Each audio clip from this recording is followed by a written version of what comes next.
Hi, this is Sandy, and I wanted to share with you something new that I'm trying. I recently bought this package of cheesecloth off of Amazon. Didn't cost me very much. I don't remember exactly how much, but it was 2 square yards. And it's very white. And so I was using it for some clusters, is what I started out using it for, because I saw a number of people on their channels used it as part of clusters or for extra texture on projects, which I really like that idea. So I ordered some. But then I thought, this is so stark white, especially if I'm trying to do something that's more vintage. So I got an idea of trying to dye it kind of like you do for paper and that type of thing. But I decided to try it with cheesecloth. And so I had, not too long ago, got a set of spritz. It came in a package, so I just got a bunch of different colors. And then I had bought, I think, 2 or 3 spray stains for a class I was taking. And so I thought, I'm going to try those and see how it turned out. So I did these 3, and then I'm going to show you how I did it, because I've got a 4th color I want to do.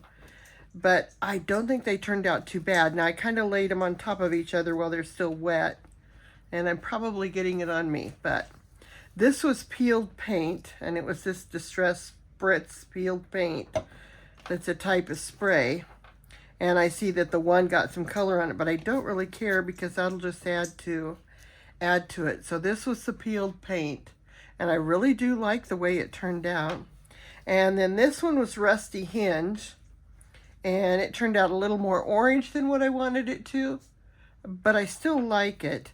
Then this one, I had done walnut stain on it to begin with, trying to get a darker color, because I use walnut stain sometimes to ink the edges of things.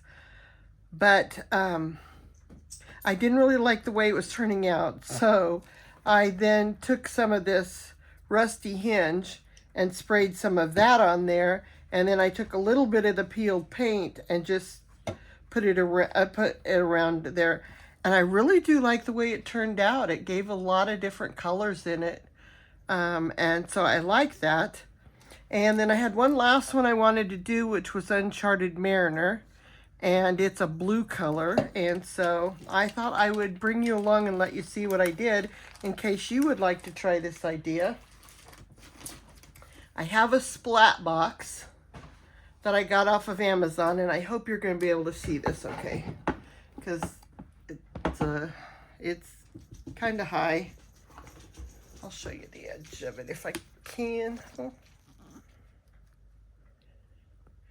Anyway, it's pretty high, and in the bottom of it, the nice thing about this, I'll tell you first, what I like about it for a splat box is, if I'm going to use water or anything, I have to go into the other room to get water. And so this, you can put water in it, you can drain it out the bottom. It's made so that it'll fold up, so it's easy to store. But I like the silicone cleans up so nice after you use it for projects. So I had put a piece, it's 2 layers of paper towel in the bottom just to kind of contain some of the mess. I'll show you what the box looks like so that you can just drain it. Oh, I've got me a fly in there. It's made for like camping, that you can do dishes and everything in it and then drain it out really easily. But this works perfect in my craft room. So I put a couple layers of paper towel in there just to catch as much as I can, but it cleans out really nice. Then I thought today, since I'm using all of this different sprays and stuff, that I would just put a scrap piece of paper in there and catch whatever I could of the extra, because with the cheesecloth being so porous, I knew that there would be extra coming out. So I'm going to shake this, because you need to on these Distress Spritz, because they collect at the bottom when they're not being used.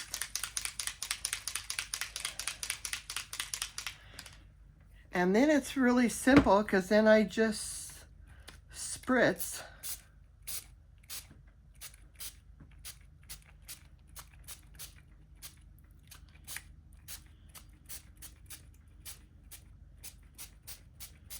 And you can do it as heavy or as light as you want. And that's kind of what I'm doing. I'm just looking around and thinking, is there an area that I'd like to add a little bit more to?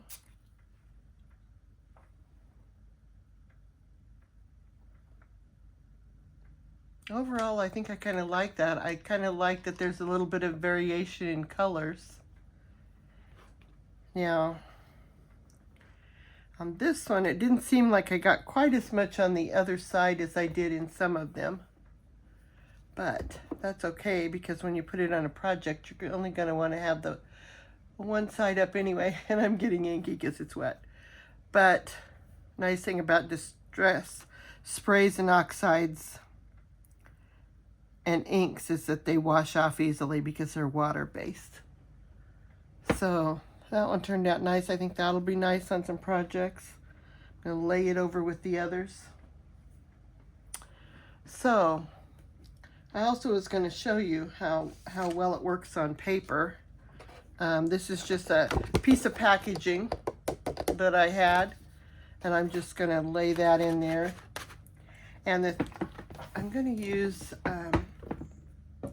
walnut stain, peeled paint, and rusty hinge, because I took a class where we used some of these, and then it was nice that you could later cut out leaves out of it, and it gave you some fall colors for leaves. So I thought I would do that.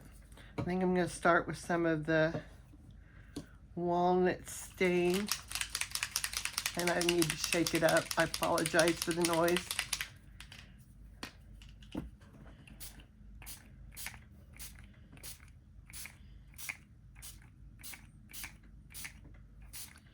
I'm just going to spritz different areas and then come in with, this is the rusty hinge.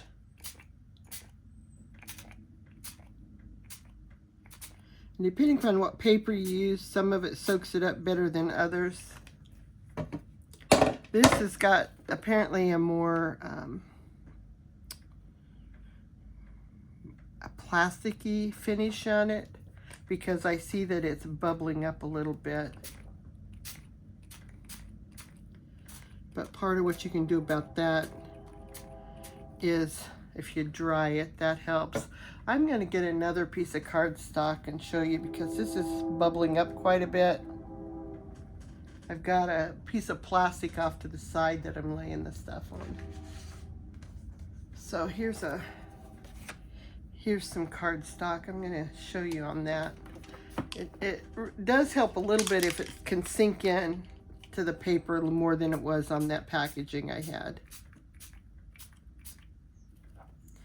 And you can do it as dark or as light as you want.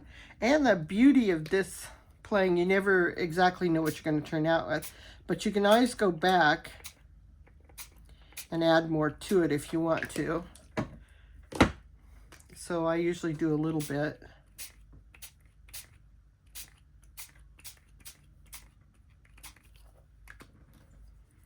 And then you can come back.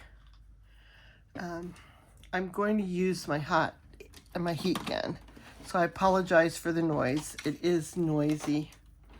You may want to plug your ears for a minute. But it's easier if you dry some of it, and then you can come back and add other colors to it.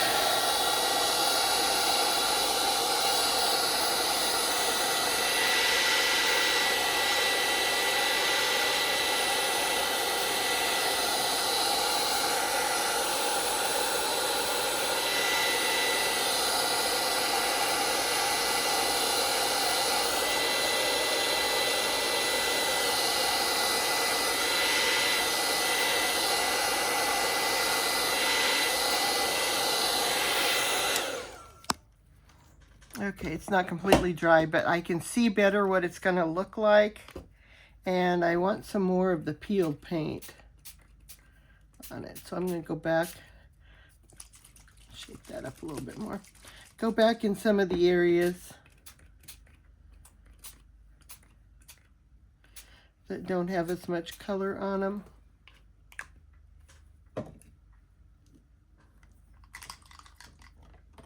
I'm going to try just a little bit more of this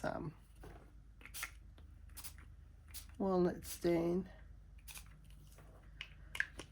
Okay, I think I'm going to leave it like that because I think that would make lovely fall leaves. And one of the things I found about using like the sprays like this is you never get the same thing twice. So you need to do a lot of just playing with it and letting it dry and then picking out the parts you like. And that's the beauty of using some dyes with this, is you can find the particular areas that maybe you really like something.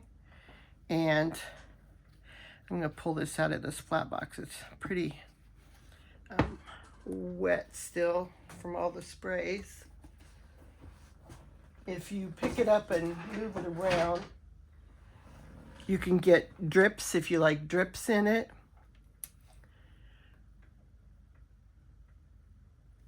But I think it's easier to see some of the colors when it's not in that box. And so this was still wet over here and it got some drips, which can be really pretty too if you play with it. But there's a lot of different colors showing up in that. So anyway, I thought I would just share with you today what I was doing. Sometimes I take for granted that everybody knows how to do all of it, and yet I'm continually learning new things, even though I've been crafting for many, many years. So new products come out, new techniques. So anyway, hope you enjoyed the video. Let me know in the comments if you would like to see more videos where I experiment with different things and show you how to use different products that I have. I don't always do a lot of mixed media. I go by streaks, and I'll do a bunch of mixed media stuff, and then I'll go through a period where I don't. But I do have a number of different mixed media supplies. So thank you for watching.